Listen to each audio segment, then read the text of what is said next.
my first question to you is that are these world economies, I mean, we saw the stock market come down dramatically in Asia, Europe, and then it hit the United States. Are these world economies growing? I mean, do we see growth in all these economies, or is something else happening here? Is it basically shrinking, contracting?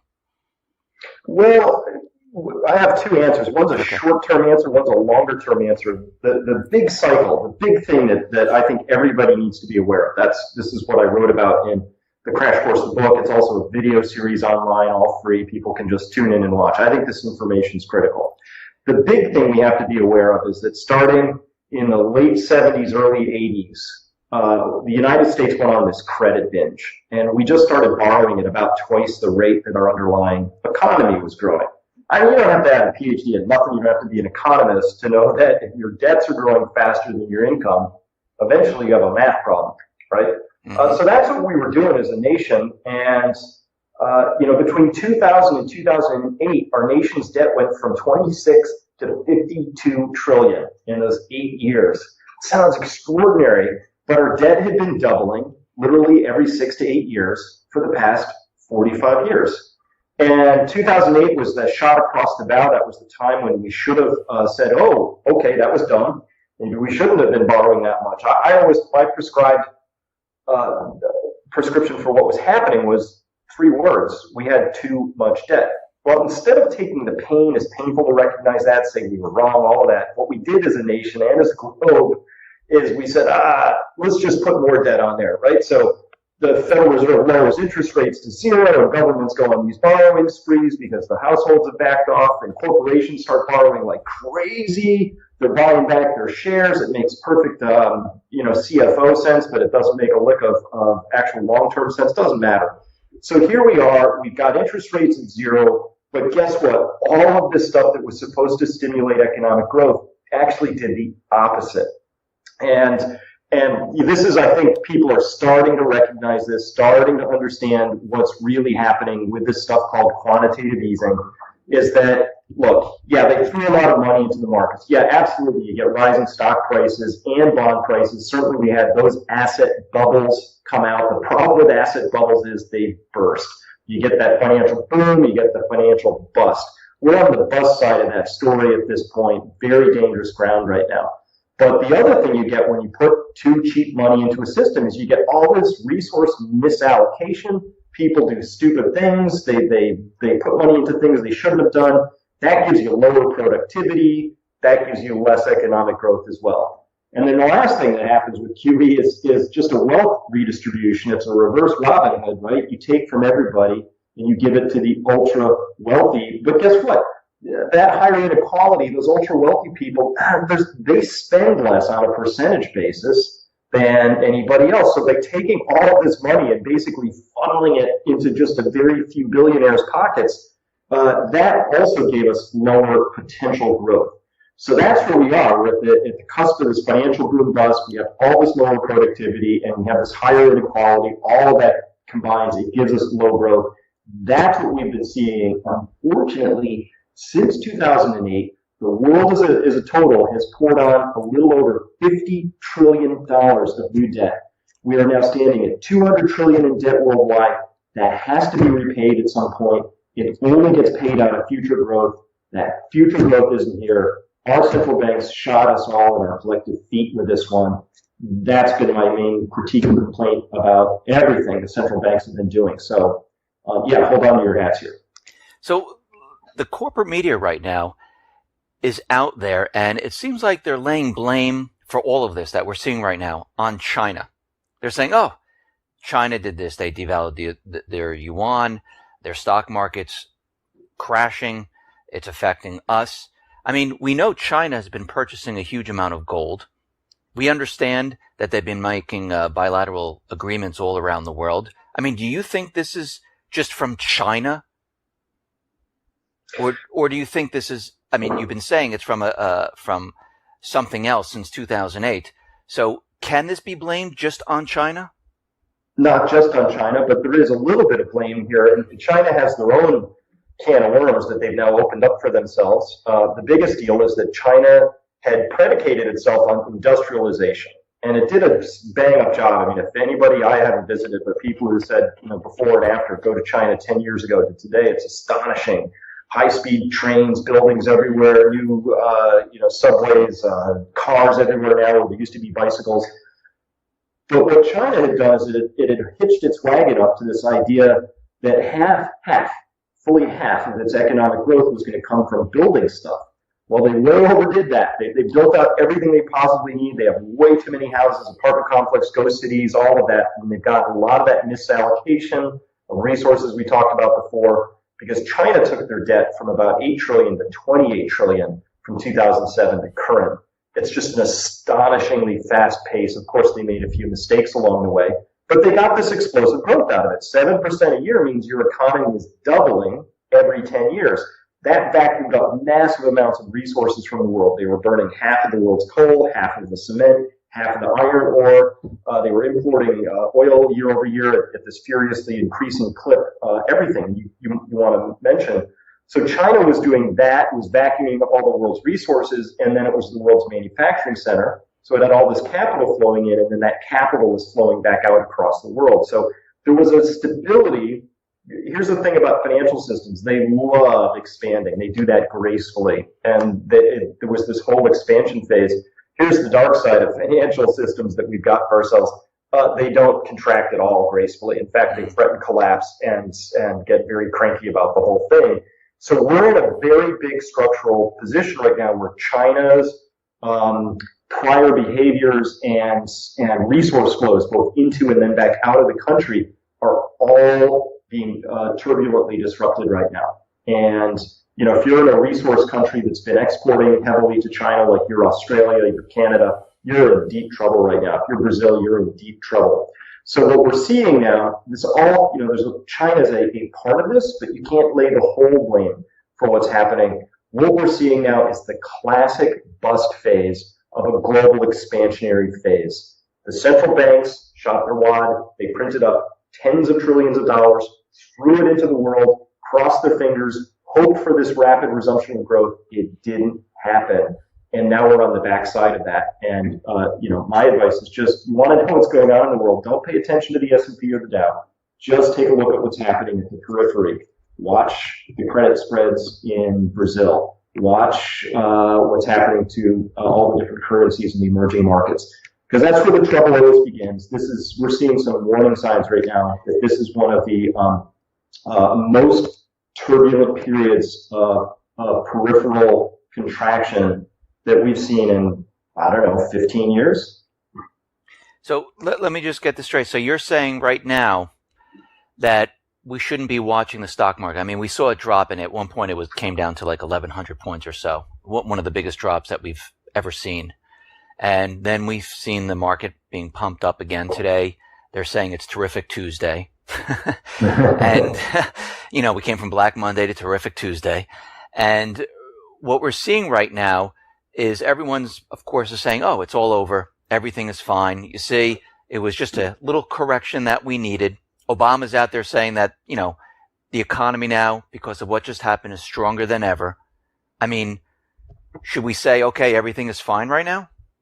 Absolutely not. That's, on Wall Street, the old saying is, stocks are for show, but bonds are for dough. The stocks are really for show, right? It's the main signaling mechanism to tell people either things are okay or not. I mean, if you just look at the absolute look of horror on CNBC and other newscasters' face yesterday when they were confronted with that 1,000-point drop, right? Just how shocked and disappointed they were. Well, listen, any precious metal investor would say, geez, I'd take a 3% loss instead of a 12% loss any day. That kind of volatility used to exist in our markets all the time. It was not a particularly, on a percentage basis, an unheard of event. But look how shocked everybody was. And so I'm convinced that the stock market is mostly a signaling mechanism. And Bernanke was clear about this. Look, he wrote a op-ed in the Wall Street Journal and said, we're going to target asset prices, specifically equities, because when those go up, people feel better and they spend more, right? It's an open policy of the Fed to have boosted asset prices. Mostly because he adopted Greenspan's flawed reasoning that asset inflation was the same thing as wealth. Huge mistake, rookie mistake. It's going to be a bad one when this one finally goes away. But I am not watching the stock market for anything other than to see how my friends and neighbors are going to be reacting the next day. If I want to predict what's coming next, you've got to be watching the things that actually matter. And so, I don't watch the overall market per se, but I do watch the subcomponents where I think the trouble is going to show up first. If it's anything like 2008, we're going to see it in money center banks, in insurance companies, other interest rate sensitive companies like utilities. If we start to see things that are going to blow, that's where it's going to show up first. So, they can keep the market elevated simply by making sure that Apple, Google, and Amazon have a good day. But underneath that, you might be having a lot of trouble showing up. That's where you get your first warning signs.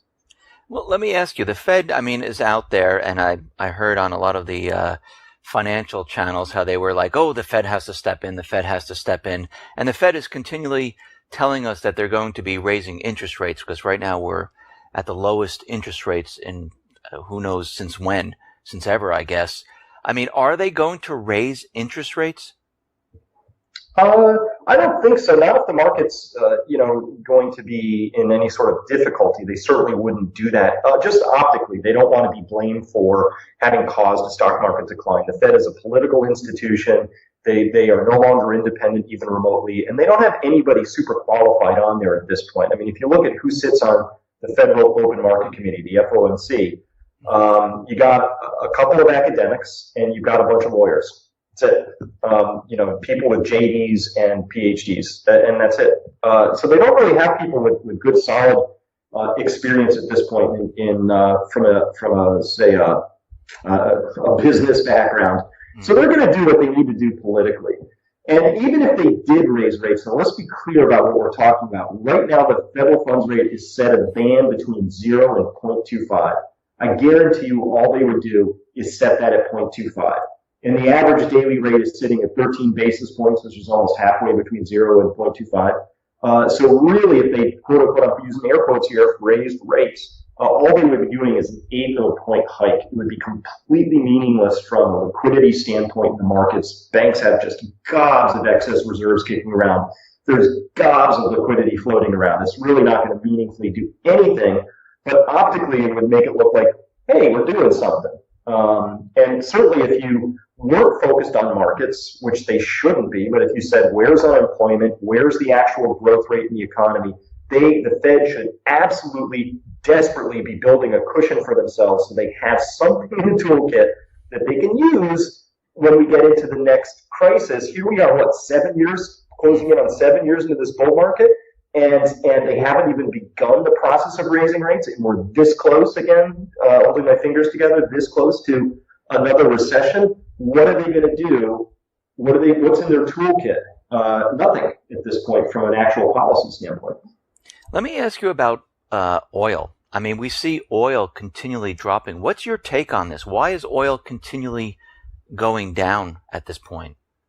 That's something of a mystery. The meme that's out there says that there's this vast oversupply. When I'm looking at the actual data that's out there, it's not a vast oversupply, it's a slight oversupply. So there's something else that really got caught in the oil pricing. I'm not clear about it. I was always suspicious of the timing of it when it started. It was right about the time the United States really wanted to make a point to Russia. And it was just a little too cute by half. I didn't totally buy this idea that the Saudis were preserving market share because that's a little cartoonish. The Saudis produce certain grades of oil and they don't compete with shale oil, right? They produce these heavy sour grades that go into specific refineries. The stuff coming out of the Bakken and the Eagleford goes into a very different sort of a refinery. It's almost like saying milk competes with orange juice. They're just different. So I didn't really buy that. So I'm not really happy with the mainstream explanations of why the Saudis are pumping or why the oil started to drop. But here we are. And the one thing I can tell you for sure is there's massive misinformation out there about the ability of the shale operators to continue to pump at these levels and to make money. I've analyzed that very closely. They were losing money at 85, 90 a barrel. They're absolutely hemorrhaging here under 40. And there's just anytime you read somebody who's saying, oh, these guys now have learned how to make money at 30, it's absolutely just a gigantic piece of PR is the politest way I can put it. Well, yeah, I agree with you. If they were making money at 38, I mean, why would they be laying off, thousands of people? I mean, that makes no sense whatsoever, because if you're making money and your business is doing well, you don't lay off people. And as soon as this hit, we saw them completely, and especially in Texas and other areas, they just laid off tons and tons of people in the energy sector. And there's one other mystery piece to this, which is that almost all of the layoffs have been taken by the mids and smalls, so that makes sense. But the majors, so I'm talking the big boys here, Chevron, Exxon, all those guys, they actually are drilling at the same pace right now in 2015 as they were in 2014 and 2013. They're actually laying as much horizontal pipe under the ground as they have in the other 2 years. They're not dumb companies, and you can turn the capital on and off in shale very quickly. So the majors are busily drilling as fast as they possibly can in this environment. It's actually a money-losing proposition. Guaranteed they're burning cash to do this. If I want to get sort of business as usual, conspiracy-minded, this is the majors working as hard as they can to assure that oil prices stay low, because all they have to do is wait for the hedges to roll off, mostly in third quarter this year. And nearly all of these small and mids are going belly up. And then the majors, who were late to the game, could possibly get their hands on better shale acreage. And that makes sense. I mean, if I was in their shoes, I would probably do the same thing. And the reason for that is that the capital expenditure hemorrhage that happened over this past year and a half. And by the way, majors were cutting their capex back in February 2014 when oil was at 110. It's an absolute bloodbath for new projects. All you need is 2 to 3 years out, and we have a huge supply problem on our hands, because existing fields are depleting at about 6 to 8% a year, depending on whose numbers you like. That means we need 5 to 6 million barrels per day per year to be found and brought online. That is not happening under current capex expenditure levels. So in a couple of years down the road, oil's shooting back up. If I'm the majors, I want to make sure I have as much of that shale acreage as I can get my hands on, because that stuff's actually really productive, and at the right price, it makes sense. So, I mean, I've been reading a lot of articles, and a lot of them have been talking about the oil prices and what's going on in the Middle East to the petrodollar, and the petrodollar is basically on its way out. I mean, do you see this as right now that the petrodollar, where they're using the dollar to be placed on the oil sales, is currently on its way out? Well, it's on its way up for two reasons, Dave. The first reason is just that you're seeing things like those bilateral agreements you mentioned with China, where they're just inking deals where energy is going to flow without any dollars involved at all. So that's a long, slow process. The faster process, which is absolutely earth-shaking this year, is that dollar recycling, petrodollar recycling, has actually gone negative this year. And just think about it, it makes sense. So Norway has this huge sovereign wealth fund. They get all this oil coming out of the North Sea. They export almost all of it because it's a very small country. They use very little relative to the amount they produce.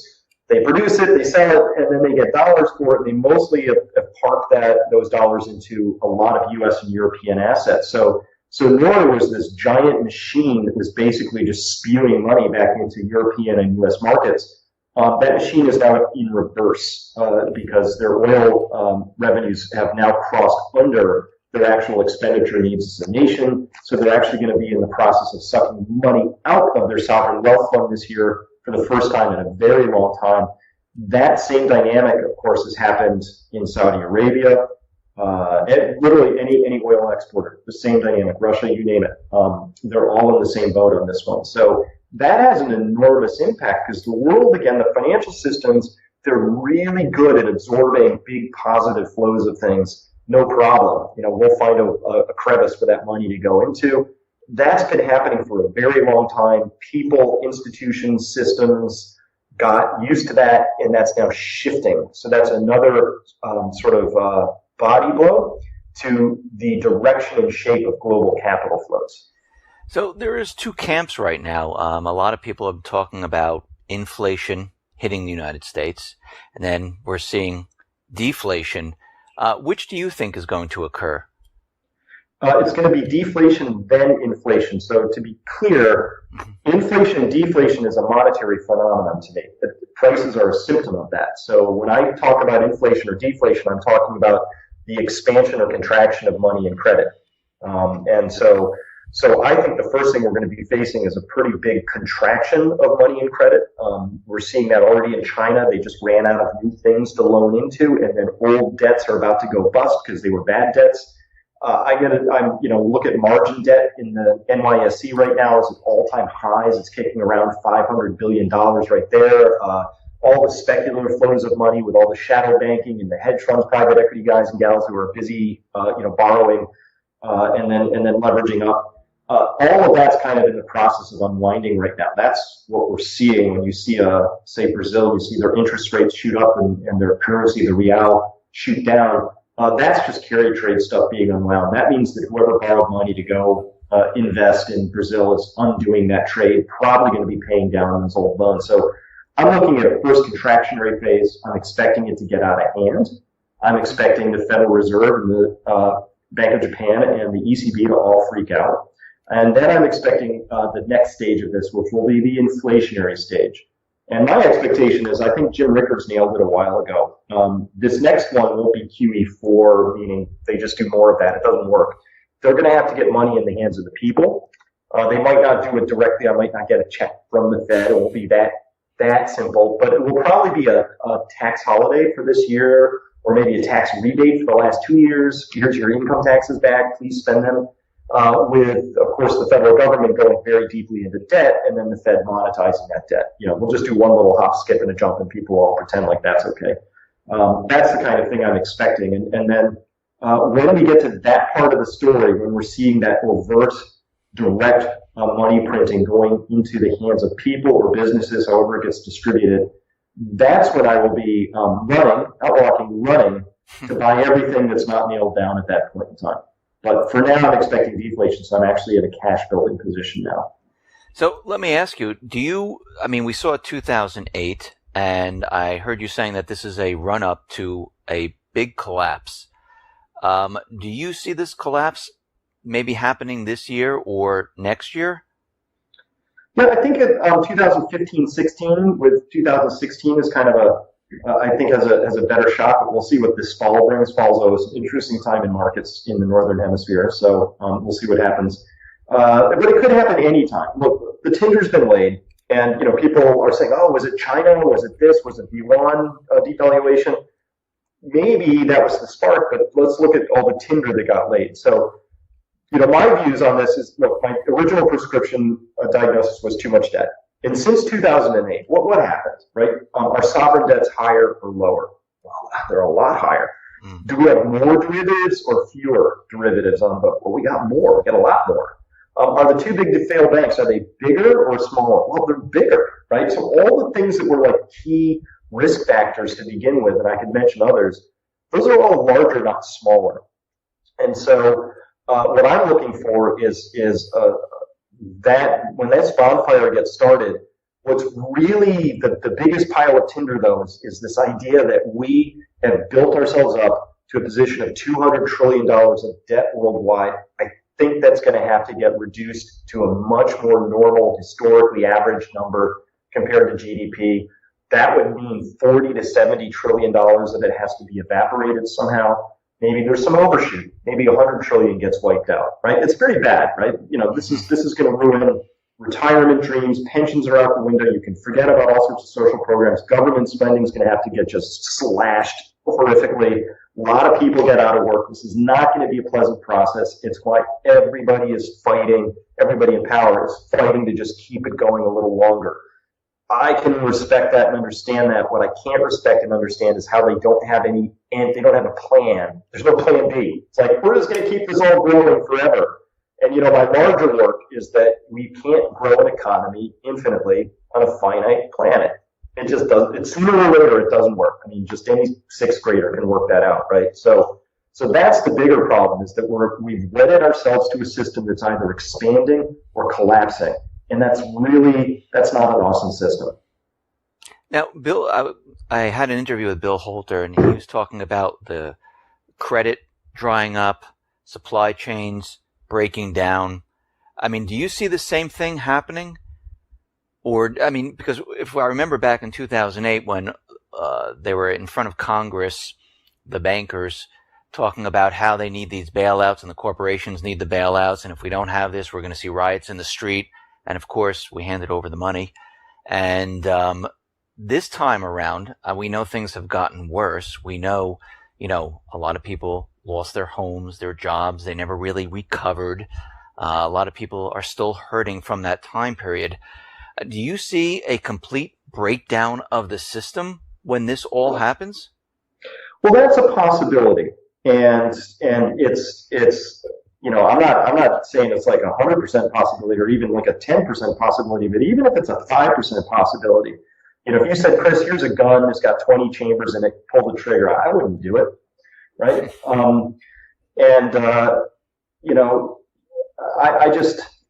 I've prepared as if these sorts of breakdowns are possible. So let's look at what's happening in Venezuela right now, right? So this is the same thing that happens when your money systems break. Your money system is actually your social contract. So when your social contract breaks, everything breaks, right? In Venezuela, it's not because people don't want to eat and they don't want goods and they're not willing to work or any of that stuff. It's just like the Great Depression. You had people, factories, raw resources, the desire to work, but the money system broke. So when money systems break, everything tends to break. Resources dry up. Credit lines break. International trade breaks down. But we have this global economy now.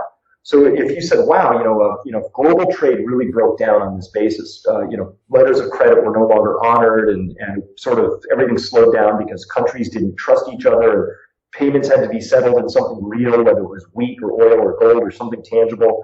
Everything would sort of slow. Well, all you have to do is pick up the mouse on your desk or look at the pants you're wearing and realize, you're wearing things that probably took tens of thousands of miles of travel through their component pieces to be fashioned and to arrive where you buy them. So those global chains are very cost effective, but they're not very robust.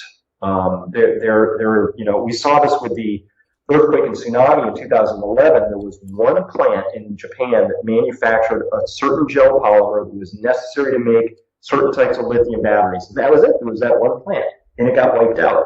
And it turned out that there was an enormous problem in sourcing the lithium batteries for all of our components in cell phones or whatnot. So there was a big giant hiccup in the supply chain. So yeah, I think our supply chains are wonderful and complex and sophisticated, but they're not terribly resilient. So I fashioned my own life around the idea that for various support systems that I'm really relying on, I don't want to be 100% reliant on them anymore. So I'm no longer 100% reliant on systems for my food, for my primary energy, for my water, for the basics of life. And I'm not one of these people who's like completely self-sufficient, not even close. But the difference of trying to go from 0% self-sufficient, say in food, to something more than that is a really difficult proposition. To go from 3% or 5% to more is easy because you have the knowledge in place, you've got the infrastructure, you've got whatever improvements needed to be made. So yes, we at Peak Prosperity, we're all about how you become financially, emotionally, and physically resilient so that you can thrive in the coming times. So what I'm getting out of this is that you're saying that you're preparing right now for something and you're making sure that you have the ability to survive what is coming. Yeah, not just survive, but thrive. So here's the larger view just economically. What we're about to experience if we go through this big deflationary impulse that I think is coming, people are going to write about this, you're going to read about it, it's going to be all over the airwaves that this was a period of extraordinary wealth destruction. And that's how most people are going to experience it. Wow, I had $1 million in a 401k and it's worth $100,000. That's just, what an awful destruction. My future is ruined. But if you follow this story carefully, you learn that the markers for wealth, this is stocks, bonds, it's currency itself, debts, those are actually markers for wealth. They're claims on wealth. So money is a claim on real wealth. What's real wealth? Well, real wealth is the stuff you buy with money, right? Money has no value to me if I can't buy something with it, right? So what's real wealth then? Well, real wealth is a Tesla, it's a home, it's a college education you can buy. It's the stuff you use money for. So the truth is that a lot of money, a lot of claims on wealth are going to be destroyed, no question. But if you follow this story carefully, the way we look at it, it's what actually is going to happen is this is going to be one of the biggest periods of wealth transfer in all of history. And that's what happened in the 1930s. People are like, oh, the Great Depression, look at all the wealth that was destroyed. No. It got transferred. Farmers lost their farms, but the correct question isn't to focus on that poor farmer who lost his farm. The correct question you want to ask is who got the farm? Because that changed enormously. So we think we're in a period of incredible wealth transfer that's coming up. And again, it's going to be one of these deals where you look at what happened in Weimar, Germany from 1918 to 1923, explosive hyperinflation, trillions of percent of inflation. It all got wiped out. People were absolutely crushed, middle class wiped out. But if you follow the story, you see, wow, there were the same number of factories, hotels, homes, productive assets, arable acres of farmland. None of that changed even a whit from point A to point B. But who owned it? Now that changed. Thank you